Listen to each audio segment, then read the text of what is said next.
శ్రీమాత్రే నమ. జయ గురు దత్తాత్రేయ నమ.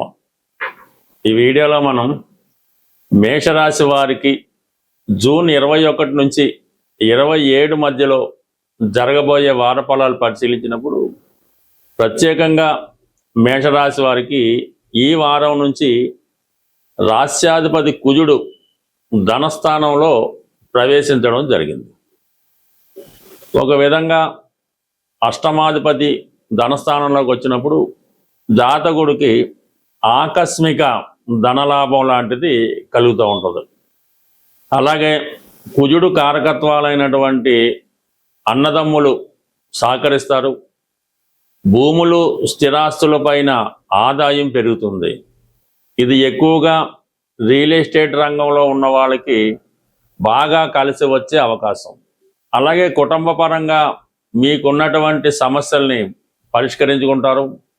కుటుంబ సభ్యులంతా కూడా ఒకే మాట మీద నిలబడి మీ అభివృద్ధికి చాలా వరకు సహకరించడం జరిగింది. పర్టికులర్గా ఈ 2వ స్థానంలో ఉన్నటువంటి కుజుడు మీకు వృత్తిపరంగా కూడా అభివృద్ధి కలుగుతూ ఉంటుంది. వృత్తిపరమైనటువంటి ఆదాయాన్ని కలగజేయడం జరుగుతూ ఉంటుంది. అంటే 2లో ఉన్నటువంటి కుజుడు భాగ్యస్థానాన్ని వీక్షిస్తుంటాడు. అందువల్ల ఏంటంటే అదృష్టపరంగా మీకు పెద్దవారి ద్వారా కానీ, గురువుల ద్వారా కానీ, తండ్రి గారి ద్వారా కానీ సహకారం లభిస్తుంటుంది. అష్టమ స్థానాన్ని కుజుడు వీక్షించడం వల్ల భూముల విలువ పెరగడం వల్ల ఆకస్మిక ధనలాభం లాంటిది మీకు కలగడం జరుగుతుంది. మొత్తం మీద అంటే మీ వాక్చాతుర్యానికి ఎక్కువ విలువ పెరుగుతూ ఉంటుంది. కమాండింగ్గా మీరు మీ కుటుంబ సభ్యుల్ని వృత్తిపరంగా మీ యొక్క అధికారులను కానీ, సబ్ స్టాఫ్ను కానీ కంట్రోల్ చేయగలిగే అవకాశం ఉంటుంది. మొత్తం మీద కుజుడు బలం మీకు ఈ వారం అంతా కూడా సంపూర్ణంగా ఉండడం జరిగింది. ఇక పర్టికులర్గా రేపు ఆదివారం ఒక్కరోజు మాత్రమే తృతీయ స్థానంలో ఏర్పడినటువంటి బుధాదిత్య యోగం. ఇది చాలా వరకు పెద్దవారితో, అధికారులతో పరిచయం పెరుగుతుంది. రాజకీయ నాయకులు లాంటి వాళ్ళు, అధికార హోదాలో ఉన్నటువంటి మిత్రులు మీకు సహకరించడం జరుగుతూ ఉంటుంది. అంటే మీతో కలిసి వ్యవహారం చేయడానికి కానీ, మీతో కలిసి ఏదైనా కొత్త వ్యాపారం ప్రారంభించడానికి కానీ కొంతమంది మిత్రులు కానీ, అధికారులు కానీ మీకు సహకరించడం జరుగుతూ ఉంటుంది.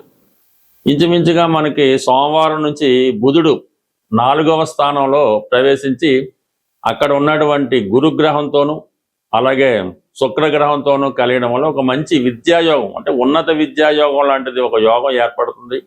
చతుర్థ స్థానంలో ఉన్నటువంటి ఈ శుభగ్రహాలు మీ గృహంలో ఏదో ఒక శుభకార్యం జరిగే అవకాశం ఉంది. లేదంటే సమూహంగా బంధుమిత్రులతో కలిసి మీరు ఏదైనా ఒక శుభకార్యంలో పాల్గొనే అవకాశం ఉంది. ఇది విద్యార్థులకి చాలా అనుకూలంగా ఉంటుంది.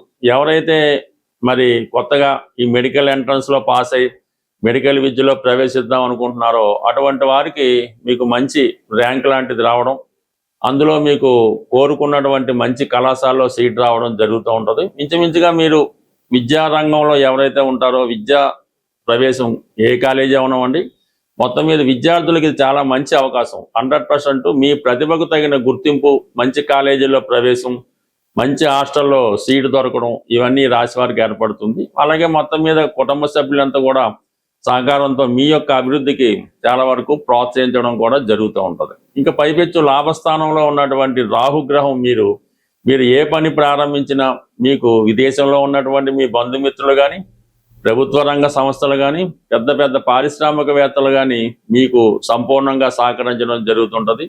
మీ యొక్క అభివృద్ధి వెనుక ఎవరో ఒకరు మీకు సహకరించి ప్రత్యక్షంగానో పరోక్షంగానో ఎల్లవేళ మీకు సహకరించడం జరుగుతూ ఉంటుంది. అయితే ఏదో ఒక గొప్ప అవకాశం మీకు ఈ వారంలో రావడం జరుగుతూ ఉంటుంది.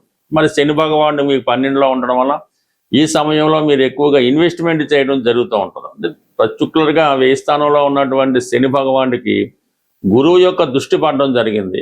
ఇది ఒక విధంగా మీకు చాలా మంచి అదృష్టం లాంటిది. అంటే భాగ్య రాజ్యాధిపతులు ఒకే కోణం మీద, అంటే ఒకే రాశి మీద దృష్టి పెట్టడం వల్ల అది 10వ స్థానం అవటం వల్ల మరి ఎవరైతే విద్యార్థులు పుణ్యక్షేత్రాలు దర్శించడానికి కానీ, దూర ప్రాంతంలో విద్య కొరకు వెళ్ళడం కానీ, విదేశ ప్రయత్నాలు చేసుకోవడం కానీ జరిగే అవకాశం ఉంది. అలాగే ఏదైనా ఒక మంచి కార్యక్రమానికి మీరు ఆర్థిక సహకారం చేయడం కానీ, ఏదైనా ఒక స్థిరాస్తి కొనడం కానీ ఓవరాల్గా జరిగే అవకాశం ఉంది. అంటే ఓవరాల్గా ఈ మేషరాశి వారికి పరిశీలించినప్పుడు శని భగవానుడు ఏలినాటి శనిలో ఉన్నప్పుడు కూడా మీకు చాలా వరకు సహకరించడం జరుగుతుంది. లాభంలో ఉన్నటువంటి రాహు కూడా మీకు విదేశ సహకారం లభిస్తూ ఉంటుంది. కుజుడు వాక్స్థానంలో ఉండడం, గురువు యొక్క బలం, అంటే టోటల్గా మీకు అన్ని గ్రహాలు ఇంచుమించుగా సహకరించడం వల్ల మీరు ఏ రంగంలో ఉన్నప్పటికీ సరే మీ అభివృద్ధికి చాలా వరకు చాలా వేగవంతంగా మీ కార్యక్రమాలు పూర్తవడానికి ఈ వారం గ్రహస్థితి మీకు సంపూర్ణంగా సహకరించడం జరుగుతుంది. కాబట్టి ఏమైనా కొత్త కార్యక్రమాలు ప్రారంభించుకోవాలనుకుంటే ఈ వారం మీరు కంప్లీట్గా ప్రారంభించుకోవచ్చు. మరి ప్రస్తుతం గోచార రీత్యా సమస్యలు ఎదుర్కొంటున్నవారు, అంటే ఏదైనా ప్రతి సమస్యకి కూడా శని భగవానుడు ఒక్కడే కారణం అవడం, అలాగే అదృష్టాన్ని ఇవ్వడానికి గురుగ్రహం ఒక్కటే కారణం కాదు.